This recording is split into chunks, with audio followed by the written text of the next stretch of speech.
일주일 동안 여러분의 교회와 가정은 평안하셨는지요? 지난 20일 설악산에 올 들어 첫눈이 내렸다는 소식에 가을을 반쯤 보냈는데 이제는 서서히 보낼 채비를 해야 하는 것은 아닌가 생각이 들었습니다. 아직 황금빛 들녘에 손 한 번 내밀지 못했고 단풍 물든 앞산에 발끝도 물들이지 못했건만 서두르라 재촉하는 듯합니다. 이제 얼마 남지 않은 가을의 몇 날을 즐기려 가슴에 물병을 안은 채 들과 산을 찾으러 가기 위해서 신발끈을 새로 매야 할 듯합니다. 이번 주 제5가의 제목은 하나님이 우리를 위해 싸우신다입니다. 이번 주 제5가는 지난주 제4과에 이어서 성경에 나타나는 하나님의 전쟁에 대한 주제를 다루는데요. 이 두 가를 잘 정리하면 구약의 하나님은 전쟁을 좋아하시는 진노의 하나님이시라는 부정적인 견해를 없이 하고 거룩하시며 공의로우신 품성을 드러내시는 하나님이시라는 호의적 신앙을 지니게 되리라 여겨집니다. 본문을 통해서 확인하겠습니다. 이번 주 교과의 기억절입니다. 이스라엘의 하나님 여호와께서 이스라엘을 위하여 싸우셨으므로 여호수아가 이 모든 왕들과 그들의 땅을 단번에 빼앗으리라. 하나님 여호와께서 이스라엘을 위하여 싸우셨다는 구절에서 언뜻 이 싸움은 하나님 여호와의 전쟁이어야만 한다는 생각이 들었습니다.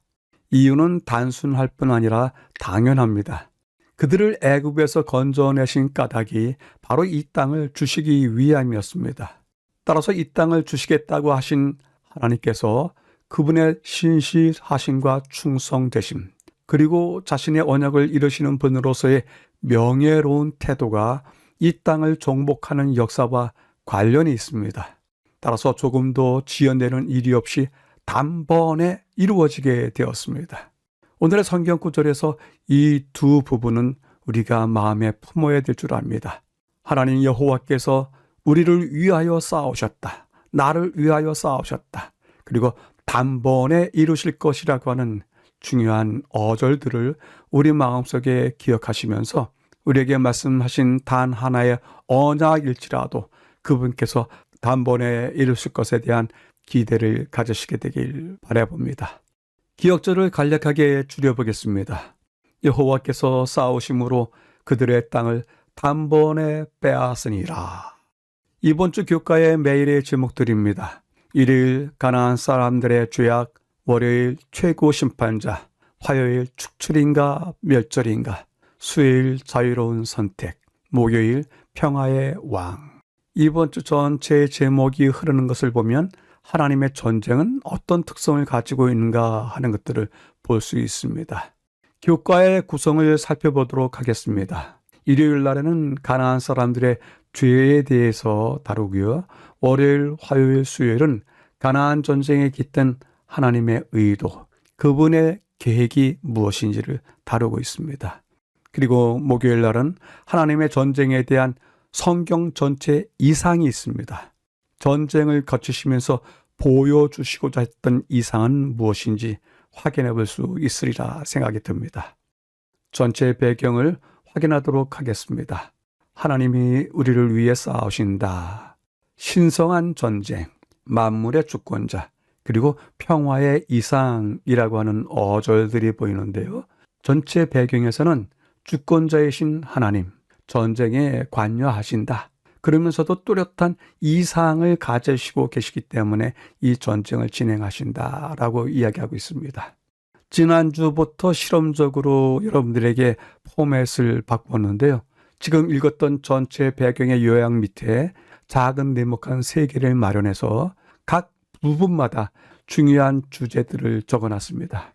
그래서 전체 이야기가 다음 3주제로 이어진다는 것을 매일마다 확인할 수 있습니다.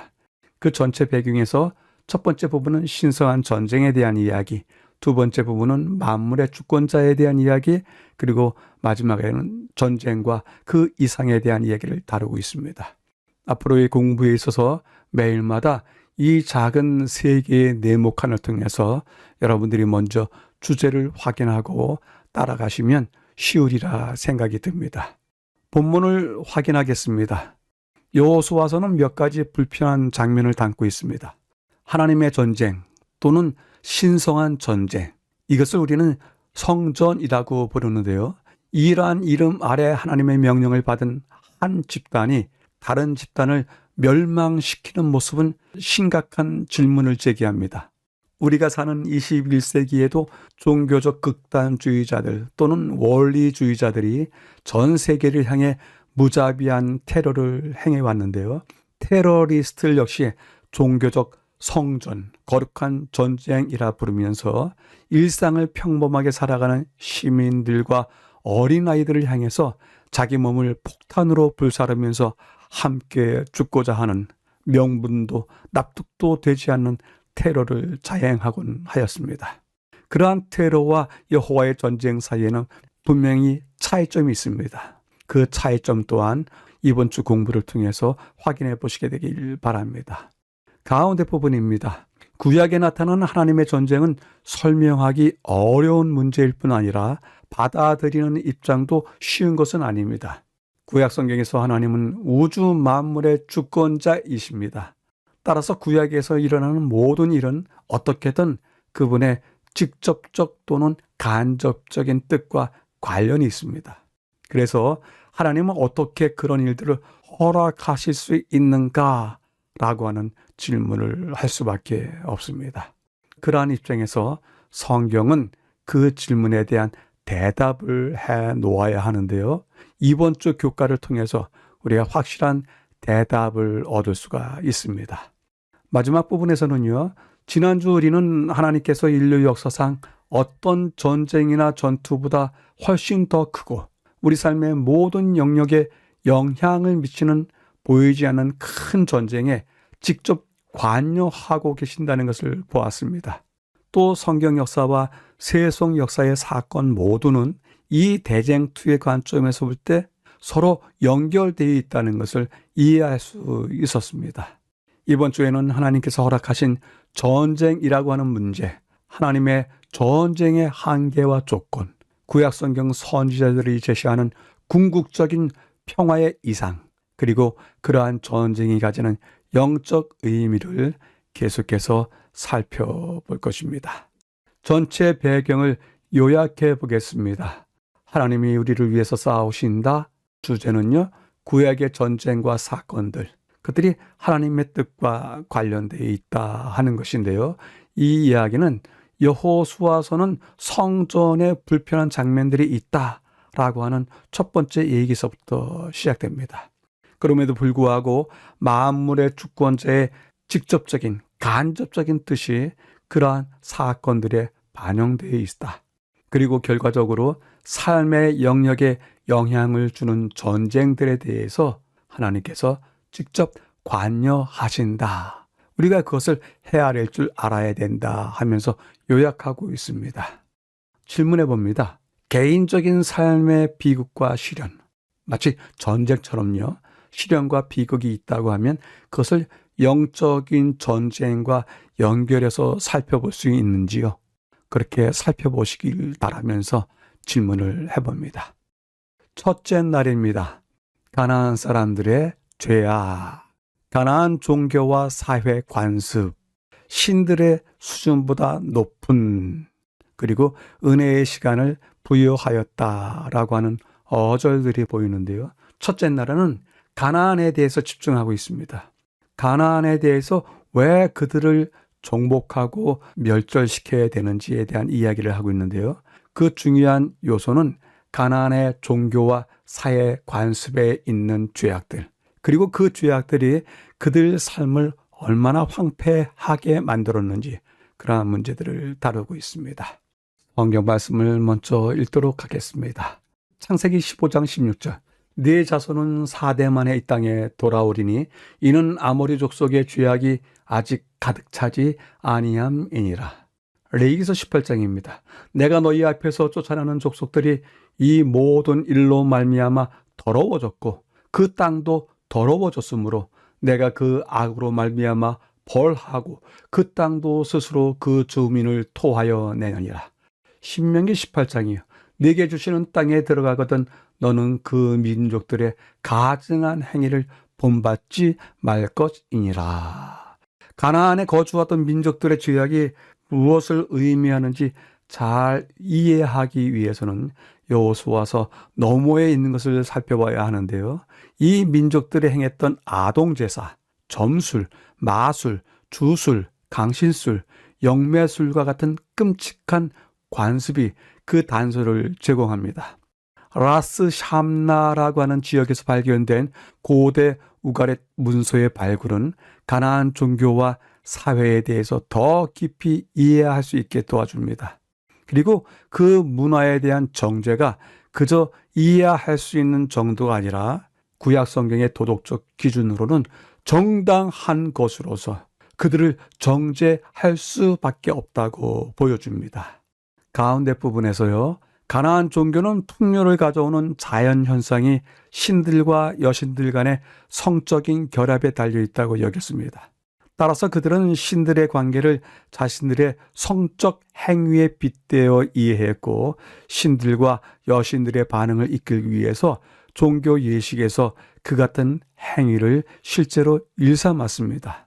이러한 개념으로 인해서 남녀 매춘부들이 난잡한 의식을 버리는 제의적 매춘 제도가 생기게 되었고 그것은 그들의 종교적 행위에 불과했습니다. 한 나라는 자신들이 숭배하는 신들의 수준보다 더 높은 수준으로 넘어설 수 없다는 이야기는 매우 중요한 진술입니다. 이러한 신들을 믿었기 때문에 가나안 사람들의 종교 의식에 성경이 강하게 경고하고 금지했던 아동 인신 제사가 포함된 것도 놀라운 일은 아닙니다. 마지막 부분에서는요. 고고학 증거에 따르면 가나안 사람들은 사실상 악마였음이 분명한데요. 그들이 숭배하는 신들에게 정기적으로 첫 번째 난 자녀를 바쳤음을 알 수 있습니다. 아이들의 유골이 부서진 채 담겨 있는 봉헌문이 새겨진 큰 항아리들은 그들의 종교가 얼마나 타락했으며 그것이 가나안 사람들의 많은 아이들에게 어떤 일을 저질렀는지도 말해줍니다. 따라서 가나안 사람들의 멸망은 하나님께서 가나안인을 이스라엘 백성들에게 주시기로 결정한 것에 따라 짝이 주어진 생각이 아니었습니다. 그래서 너희가 40년 만에 들어가야 하리니 아직까지 가나안 사람들의 죄악이 차지 아니했기 때문이라고 말씀하시는 것입니다. 가나안 주민들은 유예된 시간, 즉 추가적인 은혜의 시간을 부여받았습니다. 이 기간 동안 그들은 그들 가운데 거하던 족장들의 증거를 통해서 하나님과 그분의 성품을 발견할 수 있는 기회를 가질 가능성이 많았습니다. 그럼에도 불구하고 그들은 그러한 기회를 허비하고 끔찍한 행위를 계속하고 마침내 주께서 그들을 멈추게 하실 지경에 이르게 되었습니다. 교훈은 다음과 같이 이야기합니다. 가나안 족속들은 그들의 죄악의 잔을 가득 채웠고 주께서는 그들을 더 이상 참으실 수 없었다. 그분의 보호가 그들에게서 제거되었기 때문에 그들은 히브리 사람들의 손쉬운 먹이가 될 수 있을 것이다. 그들은 전쟁을 할 준비가 되어 있지 않았다. 이는 그들은 자신들의 무력이 너무나 막강하다고 생각했기 때문에 그들과 싸워서 이길 만큼 무서운 군대는 하나도 없다는 생각에 스스로 쏟고 있었다라고 하면서 가나안 사람들의 상태에 대해서 이야기해주고 있습니다. 첫째 날을 요약해 보겠습니다. 가나안 사람들의 죄악, 하나님의 창조 질서를 허무는 죄악이 가나안 땅에 가득했다. 그럼에도 불구하고 시간을 주셨지만 그 은혜의 시간도 끝났다라고 하는 것을 다루고 있습니다. 가나안의 종교와 문화는 도덕적 기준에 따르면 정죄에 당해서 당연하다, 정당하다. 그들이 가지고 있는 국가적인 도덕적 수준은 신들의 수준보다 더 높지 못하는데 결국 신들이 보여주는 모습은 그들 자체가 악마인 것을 상상하게 한다. 그리고 마침내 그럼에도 불구하고 하나님께서 가나안인들에게 유예의 시간을 주셨다. 은혜의 시간을 주셨다. 그러나 기회마저도 허비했다라고 요약할 수 있습니다. 질문해 보겠습니다. 유예된 시간, 은혜의 시간, 그것은 언제까지 어디까지 허락이 됩니까? 우리에게도 혹 하나님께서 유예된 시간, 은혜의 시간을 주셨다고 하면 그 시간은 어디까지 가는 것이니요? 생각해 보시게 되길 기대해 봅니다. 이제는 첫 번째 날에 나와 있는 가나안에 대한 이야기를 덧붙여 보겠는데요. 지도입니다. 여러 번 보는 지도인데요. 저 지도 중에서 정가운데 라스 샴나 우가릿이라고 하는 지역이 보입니다. 저 라스 샴나에서 발견된 고고학적인 증거로서의 여러 문서에 가나안 사람들의 도덕적인 삶에 대해서 이야기하고 가나안 땅의 종교 문화에 대해서 이야기하고 있습니다. 간략하게 살펴보면요. 라스 샴나라고 하는 지역은 꽤 넓습니다. 그리고 그 유적지 자체가 고고학적으로 발굴되고 있는데 넓기 때문에 그만큼 많은 유물들도 발굴되고 있습니다. 그 중에서 우리가 살펴볼 것이 있는데요. 지금 고고학 사이트에서 발견되는 많은 글자들은 거의 다 해독이 됩니다. 지금 그것은 우가릿에서 사용되던 쐐기 문자인데요. 이러한 쐐기 문자, 상형 문자 모두 다 이제는 해석이 되고 있습니다. 그리고 그들이 갖고 있었던 토기의 인장 모습도 나타나고요. 다양한 유물들, 그 유물들의 모든 것들이 거의 해석이 되고 또 해설이 되고 있습니다. 유적지에서 발굴된 특별한 모습으로서의 가나안 신 바알입니다. 왼쪽이 바알이고요. 오른쪽이 여신인 아세라 신에 대한 조상입니다. 사실 두 신이 가나안 땅을 이끌었다고 보면 되는 것입니다. 그리고 본문에 설명되어 있는 얘기를 해야 될 것 같은데요. 본문에 아이를 제물로 바쳤다고 하는 이야기가 나오는데요. 성경도 이야기합니다. 그의 아들이나 딸을 불 가운데로 지나게 하는 자나. 이것은 가나안 사람들이 버렸던 인신 제물에 대한 표현이 아닌가 확인되고 있습니다. 그런데 그러한 사건이 몰렉 신을 위해서 인신 제물로 바쳤던 가나안인들의 풍습을 이야기하고 있다고 지적합니다. 지금은 인신 제물한 아이들, 그 아이들을 위한 화장터인데요. 왼쪽에 있는 것이 인신 제물을 하기 위해 따로 준비된 시신을 수습하는 것이고요. 오른쪽에 두 곳에 어린 아이들의 시신을 담은 항아리들이 있습니다. 그 항아리에는 어린 아이들의 뼈 조각이 가득 들어 있는 것입니다. 절대로 창조 질서 안에서는 용납할 수 없는 일들을 가나안인들이 해왔던 것입니다.